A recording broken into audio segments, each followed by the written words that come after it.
Hello, listener. Welcome to the Wiggly Garden.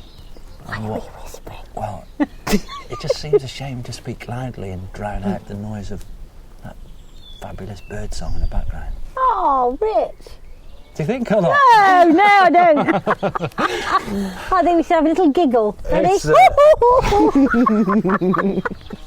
Who are you? It's not like you to say that. Well, my name's Richard, and today I'm joined by the giggly Heather Gorringe. I am in a giggly day. And the slightly giggly Rachel Harries. Hello. Hello. So why are we doing it in the garden today then, Hev? Well, I want to show you my garden growing. I've just got so excited this morning because I've been in the greenhouse and I've been waiting for this moment because my courgettes, nothing was happening at all. And I thought, you ungrateful darn thing, I have given you wool compost, I have given you worm cast, and I have put you in a vintage flower pot, terracotta, and I have watered you. Nothing. Right. Today. I can sort of appreciate where you're coming from. Yeah. Perhaps not to the extent that you're coming from it.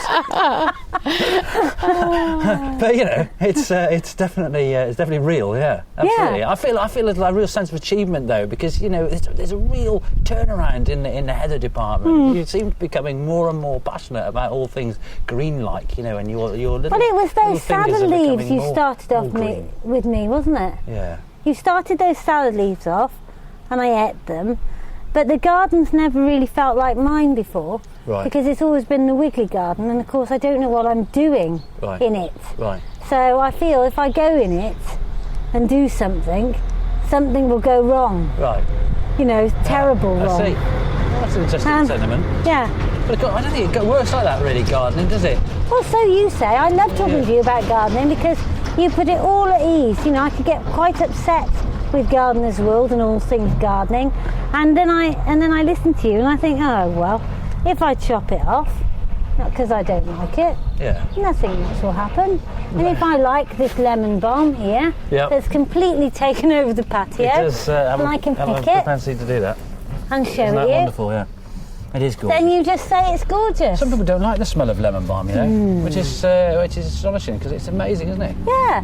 But you see, if my mum and dad were still here, they would go around my garden and they would say, this is wrong, that's wrong, everything is wrong with it. Yeah. And now, I mean, not that I'm glad they're dead, of course, obviously, but nobody criticises it because, well, only I look at it, really. Yeah, I think, well, it's an interesting thing. A garden is certainly a reflection of someone's personality, you know, and this garden smacks of something that's slightly disorganised, but it's very entertaining and it's equally attractive, which is sort of 2 out of 3, I suppose.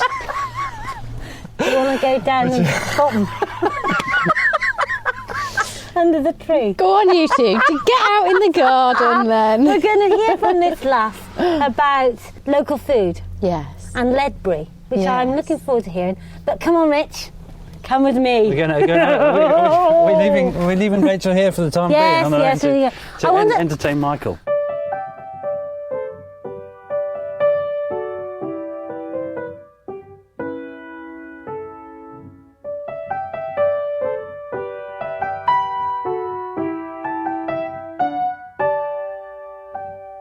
I want to go by the pond because I can't find any frog spawn. Right. Now, every single night, about 3 or 4 ducks come, and they come about, I don't know, 5 o'clock. Right. And they settle on the pond. Yeah. And, you know, they look brilliant.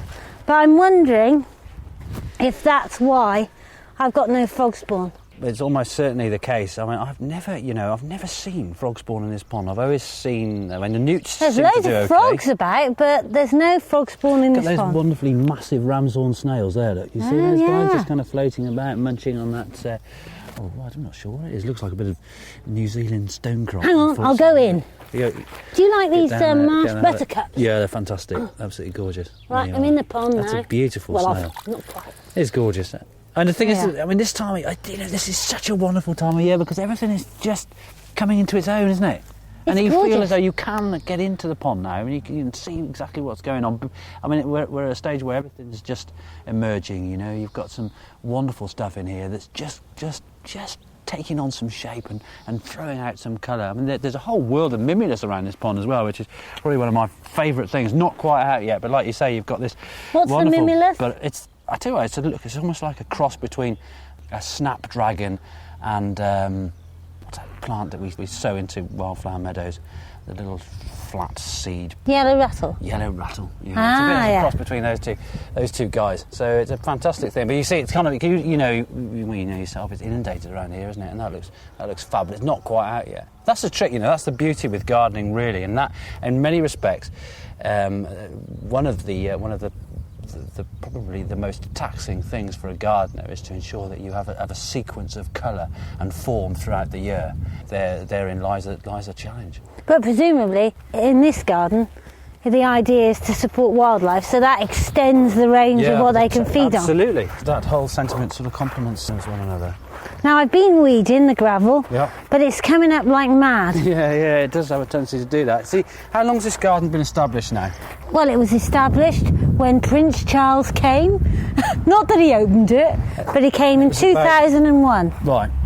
I believe. Gosh, what was that, 8 years ago now then? Yeah, I bet it doesn't seem like that long ago. no does it? way. Yeah, 8 years. Amazing how time. This is one of my favourite bits, going through the hedge. So this is wonderful. and then I mean, the wildflower. The thing is with gravel, I mean, what you did there is you put down all that the weed-proof membrane, you put your pea gravel on the top, and then you sort of inundated the space with clumps of various species of sorts. And because this ground here, I mean, we are in a bit of a nutrient sink at the bottom of the valley here, just provides the best opportunity for things to seed, and of course they will throw seed. And if you're planting species that are particularly valuable for birds to feed on, and for inverts to monopolise, they're going to spread like mad. And what do you think about the trees? Do you think it's going to be too shady, or do you think it's a problem? It's quite nice actually. It seems to be quite open. Some of the willow's going a bit bananas. I think some of that might well need chopping. I've been right back whacking hard that. in the winter. Been trimming that, Yeah. but it looks like it's got a little bit out of control. I always avoid cutting trees back in. I mean, certainly because of birds nesting and things like that, but because when the sap starts to rise, I mean, there are some species of tree that you can, if you prune now, they'll quite literally bleed to death. So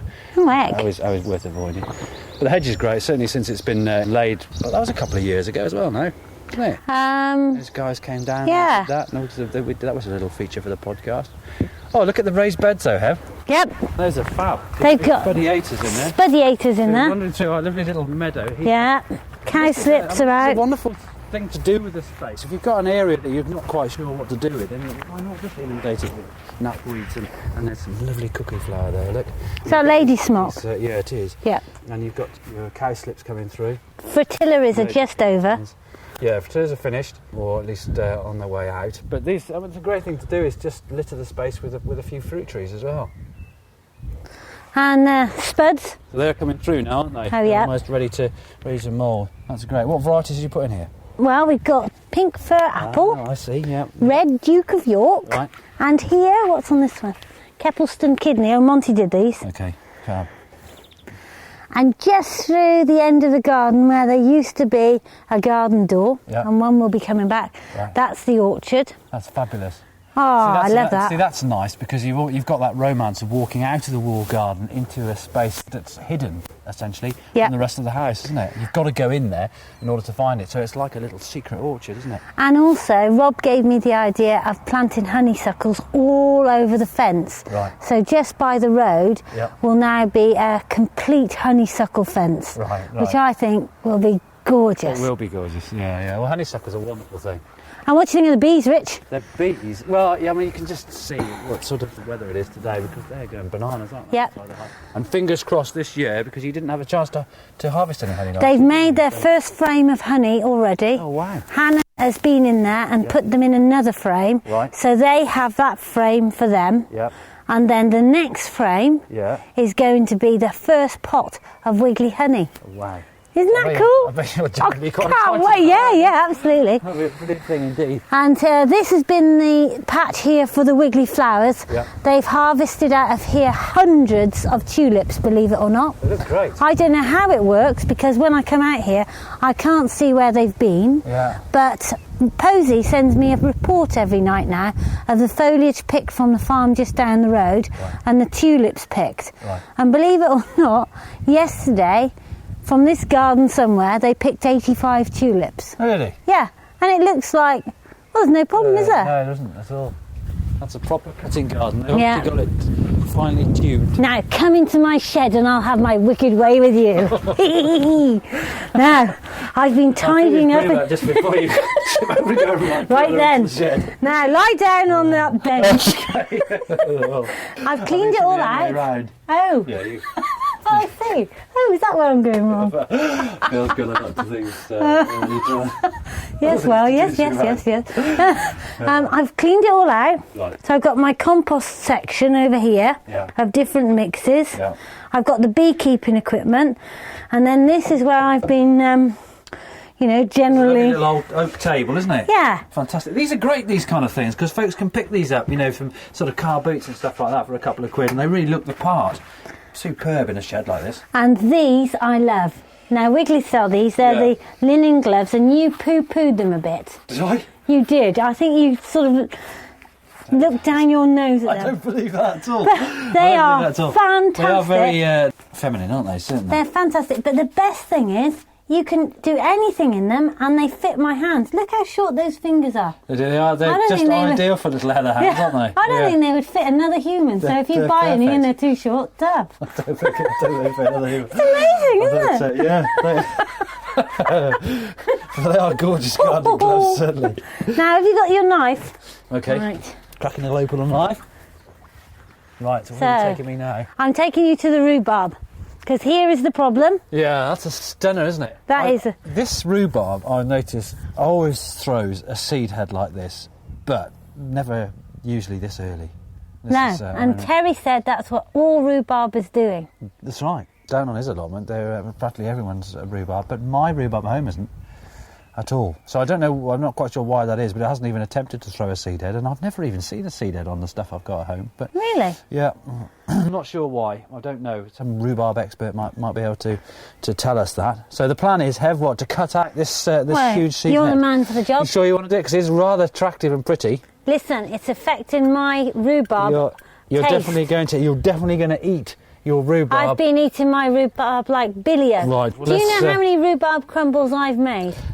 Tell me. 8. Really? Yes. 8 rhubarb crumbles? 8 rhubarb crumbles. Your life's having a bit of a turnaround, isn't it? It's just great. I'm all right. Well, okay. Gosh, look at the size of the stalk. So that's pretty robust. I mean, this stalk has got to be about 4 foot tall, isn't it? Yeah. And off it, there's these whopping great fronds of beautiful little white flowers. It's a good insect plant, I mean, there's a whole world of opportunity You don't want in it there to go, do you? for bits and pieces. Well, I'm just weighing up the odds for you, just to make sure that you know the implications of decapitating your rhubarb. I've got the knife. happy with I'm it? going to chop something off. So I will do it quick then before it's... Right at the bottom, Terry said. right, well, it is pretty much at the bottom. I'm not going Right. to go... So it's about here. There you go. There we are. See, that's an interesting thing in itself, isn't it? You see that? The Yeah, stalk is hollow. hollow stemmed. I wonder, in fact, it might be a really good idea, is if you kept that hollow stem, you could almost cut it into sections and leave it dry out and stuff it into a little bee box for all sorts of things. That'd to be a crawl whopping into. bee, Rich. It would be a big bee. It's a sort of serious diameter, but you just never know. It's worth doing something with it, because what else would you do with that? Nothing really, is there? Nothing much. That's done. So anyway, Now- let's hope that having taken that beautiful flower out of the rhubarb, that you get a lot more rhubarb. Now the tension's building, because I know we've got your first of your series in keeping chickens coming up. Okay. We've also got Rachel to tell us about local food. Right. But the main feature is Yep. the growth of my courgette. Right. But before we get there, Yep. here is my veggie patch, Rich. It's looking good. I think so. It's looking very good this year. Fantastic. So what have you got on the go, Hev? I mean, obviously you've got beautiful tulips growing in here. I mean, that's a wonderful focal point, as well as something that's going to be harvested from. Well, this is Monty's garden himself. Okay. So So I think he's it's... done this all on his own. He's done this on his own, with a little bit of help, but mostly on his own. Yeah. And I think it's great for him to have his own garden because he really likes carrots, and this way he can grow some extra carrots. Right. Mostly he's got carrots in this garden. They're doing well. They've germinated much better. My carrots were pretty poor this year in the old germination front. I've re-sown a few, but they didn't come well. But the Montes are inundated, so you're going to get a good crop of carrots there, certainly. And I've discovered how amazing a bit of plastic is over your crop. Yeah. So it's not quite worked here. I don't know what is the matter with Lollo Rosso. Is it not coming at all? It's not coming. There's nothing. There's no sign of it anywhere. I think there's one there. Look, there's Right. that little tiny guy there, possibly. Steady, you're isn't right. it? It doesn't seem to come. It's just one of those things with gardening. You know, sometimes for any kind of reason that can't really be explained, things don't materialise. You know, they don't. Conditions aren't quite right for them. But you can see here... Generally with lettuces, though, I've got to say, they come... They're pretty hardy, are they? Yeah. Now, my radishes, you Yep, can they're see doing where well. I've had the dome. Yeah. I've treated it to a dome just there, you see. Okay, so you did a bit of experimental stuff as well in the garden. Now, what do I do? Because I can see these holes in here, look. Yeah. And they seem a bit thick for radishes. Do I... The trick with radishes, people always say thin radishes, but don't thin them too much because they will grow really, really close together. And of course, if you're thinning them earlier on before they start to swell out, you're losing your crop if you're going to thin them too hard. Right. So you see these guys. I mean, we've probably got, I don't know, what is it, about 18 inches of radishes here, but they're so close. They're literally 1 millimetre apart. So if I pulled that one out there, for instance, and then those two out there. Well, pull that one out with the holes in it. And then left. Well, the holes won't matter too much because All you'll right. get. What are the you holes? can eat the radish leaves as well. Probably little sluggy. Oh. Little slugs, I expect. I see. So I'm going to thin them. Yeah. Quite literally, just to that extent. All right. So you're looking here, A having been centimetre thinned, they're apart. about a centimetre apart. Thing to do with radishes is come out and pick them progressively. So these guys will swell out. Now the first ones you pick will be smaller than the last ones that you leave slightly longer. Well, obviously, that kind of makes sense. Okay. What do you think of the leaves? Pretty steady, aren't they? Steady. I mean, I don't eat radish leaves Peppery? personally, but you can eat them and you can mix them in with a salad. Pretty steady, I'd say. Come on. So steady is in Bit like eating steady grass. means, not very nice. Yeah. Yeah. You know, like I wouldn't go out and eat a daisy. Yeah. I feel the same way. You wouldn't do that either. Okay, come on. Okay. We're going in the Oh, greenhouse. no, the greenhouse is looking great. Now, you can see I've planted up those wellies Yeah, they're that fantastic. Jules Clothing have They're given really us from smart. hay. And I've been drying out the narcissi bulbs as Yeah. directed by Ricardo. Narcissi. Is that right? It is, absolutely. Yeah, that's great. It's really good. You just think I'm Sorry, so good at it. yeah, I do. Yeah, they're fabulous. So these guys need a little bit of water. Bit of water. What are they? I think they're chrysanthemums, aren't they? Ah, right. I Yeah. wondered if they were tomatoes. No. Yeah, these, but the tomatoes you plant in your wellies are doing really Now, well. I've They watered like it these in this here. morning, so am I not watering them enough? These, I watered these this morning. These need more water. I'd say the Right, so a chrysanthemums bit need of more water. watering needs more water. You see, it's quite dry in there, Right. so it needs. So I'm just giving give it them a- half give them a a... good Because you said a saturation. little bit and often. The wellies. Yeah. Because the wellies are obviously damper. What's the drainage like in the bottom of the wellies? It's clay pipe Right. with holes in the bottom of the wellies. Okay. All scrammed in the bottom. Right, but because of the aperture of the top of the welly, Yeah. the water's not going to evaporate as quickly as the water in these larger, I see. broader, wider, open span pots. Right, so I've got to look at it more then, haven't I? Yeah, and it's just, you see the way that these leaves are just curling Yeah. up a little bit, it's just that they're a bit thirsty. Okay, that's But okay. to be honest, I mean, I don't want to tempt fate, but we're supposed to have a nice summer anyway now, aren't we? But Oh, you put them you out. can almost put them out. Put them out, end of May. And you're supposed to get things out at the end, and tomatoes as well, But absolutely right. But I'm just thinking, put a couple out now. Even sacrificially, if you lose them, well, you can always replace them with others that you've got in here. So just go for it. So here we are, the moment of the podcast. Well done. Now here is this courgette, Right. which has been planted, sown with loving care Yeah. in a vintage pot. Right. A little bit of worm cast, bit of worm compost, Yeah. and nothing. Nothing at all. I've been waiting It weeks. doesn't seem to be. I'm sort of excavating a pot here. I'm just digging away with Yeah. my little paring knife. And Anything? And there is Ooh. down there an emerging seed. Right. What I would say is it's planted a bit deep. Oh. So you could probably plant that seed half as deep as you have done. Oh, Oh. which is why it's taking a little bit longer to get to the surface. Well, there we are. It's a common mistake, you know. Yeah. But here's one I made earlier. A whopper. Wow. Yeah, it's fantastic. So it's the same variety, so presumably this one wasn't planted quite as deep, but there it comes.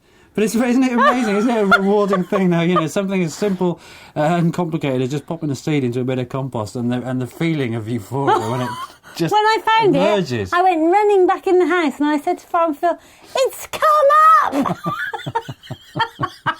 Leave it. Sorry, I shouldn't go. That's so weird. Oh, fantastic. That's a wonderful thing, Heaven. So you've got a couple there. Well, this one, you planted 3 courgette seeds, all of which are coming, but all of which are at slightly different stages. Yeah. It just goes to So show. it's just a bit deep. So does it matter or... Sometimes it matters if you plant seeds a bit too deep because they won't emerge. They'll just die. Oh, they never make it to the But, top, I yeah, see. they'll kind of rot in the soil. And it's a common mistake that people do tend to plant things a bit too deeply. There's a bit of a fine line, really. It's look down there, Hev. Look at all those solitary bees there. Those I know. red mason They're bees trying to going get into the nester. That nester. I know. Oh, it's fabulous. I wonder if you, dear listener, can hear them. If I put my mic... Hang on. Here comes my mic off my shirt. And I'm just putting it down to the holes. You know what it is yet? Look at those guys all trying to get into there. Okay, this microphone And that's on the ground. is going isn't it, as into well? the hole now. That And bee there's a nester bee is literally on the ground. just coming to go in that hole, I think. No, he's gone now. That's it, they've all gone because of you. I think it might have something to do with the fact that you've stuck your mic about 2 centimetres away from them. Oh yeah, they're all They'll dead be now. back in a moment, Yeah. certainly. That's a brilliant thing. So this is kind of almost a south-facing wall, isn't it, that nester's on? Look at that. Oh, there's a what have we bumblebee got there, here, Rich? just hanging on to one of your clematis flowers. And there he goes. Beautiful. Yeah. That's looking really nice now. There's some scent coming off that as well, isn't there? The wall is just probably about, what would you say, it's about 10 metres there. The most wonderful pink clematis. No idea what variety it is. It's pink. Yeah, that's near enough for me. Listen, I don't know if we'll have time for chickens. Oh, right. Poor Rachel Harris. And she's come all this way. I know, we need to get some input from Rach to see what she's been up to. We'll have It's them. been a lovely little wander around the garden anyway. Yeah, absolutely. Why don't we go to them next week? But in the meantime, let's have a Monty cast. A weekly fact on wiggliness. The Monty Cast, a weekly fact on wiggliness. Wiggly Wigglers is on Twitter. The address is @wiggled for my mum, Heather, and @Farmer Phil for my dad, Phil. Another Monty Cast next week on the Wiggly Podcast. Wow, Rich, listen to those bees. I know. Those are the honeybees now. And they've got to be, that's at least 25 yards away from us, isn't it, that hive? Yeah. And it's deafening. Weird. Is it echoing from the house? I think it's reverberating around the wall because the way the hive's situated, you know, it's in that corner, and of course because of absolutely right, it's just it's bouncing off the wall behind us, the sound. So Listen, Rach, you want to tell us about local food, don't you? Yes, And there's no time. Shall I is there no time No, like there's the no present? time. Do you not mean there's no time There's like no the time. present? So, and Rich, you've got a 3-part series on the chicken. well, I think but I've only done one little recording thus far. So I went out this morning because I thought, I need to No time, Rich, no remember time. to do Leave that. it. So I did. So the first of a little 3-parter. Can you do an impression of a chicken before we leave? No. I think we should all do chicken impressions. Oh, Rachel, don't be silly. That would be just silly, wouldn't Is that it? just too democratic, Heather? A unionist. Anyway, off we go. We're gonna leave it for this week because we're going to sit here for another few minutes. We're going to have a glass of lemonade, bottle green lemonade, I think, and we're going to have this podcast as a 2-parter.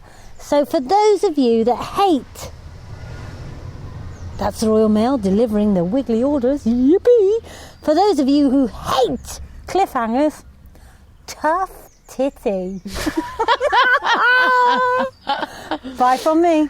Bye from me. Bye from me.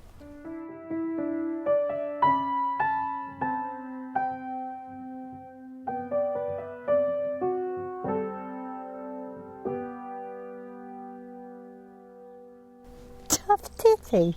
Tough City.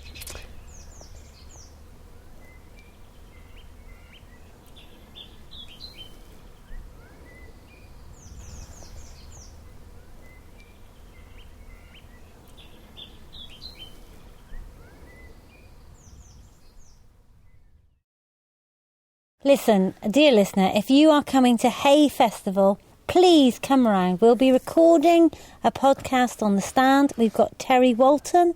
We've got cider tasting, young Rachel. I think we've got crisp tasting from Tyrrell's. Are we going to schedule all the different things that we've got on and going on from the Hay Garden this year? I've got the very blackboards in my very possession. I shall put the very writing up to say. Right. And we've got a list of people that are going to be doing various things from the Wiggly Garden, haven't we? We have. We've And got the dates. all sorts. Some dates. Terry's coming on the 27th, I think. 27th is Terry. So anybody that wants to come and listen to the old Walton from BBC Radio 2 should get down there on the 27th. It's not, you don't have to pay to get onto the festival grounds, do you? No. So, you know, if you want to come on specifically to listen to that, then, you know. If you're some kind of sick celebrity spotter, this is the do for you. It is great, though. It is, It you is do great. wander see him down and you wandering think, no, around. what's that? David Attenborough. Oh, Desmond Tutu. All right, You do have to Oh. be careful not to say hello to people you think you know, though, and then realise that you only know them from the telly. Yeah. Yeah, oh, from the telly. Now, the dates are the 21st to the 31st of May. Most years, it is a bog. It But is, this but year- I think I have a feeling this year it's going to be altogether nicer. A huge thank you to Jules Clothing. They're those trendy lasses who wear delicious prints in pink and washed blue. And they've supplied us with 120 wellygogs, all planted up with veggies, tomatoes, thank you Jodie, wildflowers. It's a wonderful garden. It's a wild garden. And it's got a lovely bench. Fabulous. What a nice bench. And what bit have you done, Ricardo? You didn't do the bench. Didn't do the bench. And you didn't do the wellies. Nope. And you didn't do the trees. And you didn't do... What did you do? I did all sorts of things which I don't have to justify. He's joking to death. You Precisely. didn't do the design. Precisely. Yeah. Yeah, there you are, you see. Design, Anyway, it's going to be wonderful. coordination, Can I dealing have with a question about the Heather. garden, though? Have you planned in a rain garden just in case? We've got Or a rain deliberately? garden in it, haven't we, Yeah. Rich? We've got a euphemistically named moisture retentive area. Sounds like a nappy, which in fact is exactly what it is. In fact, that is very accurate. Yeah. And what are you going to do? Various talks, Rich? Yeah, talks every day of sorts. We're going to talk about keeping chickens, appropriately enough, because we've got a couple of hens featuring on the through the course of the 10 days. Have you managed to secure a couple of amiable birds to strut their stuff through the proceedings? Affirmative. Fabulous. Well done.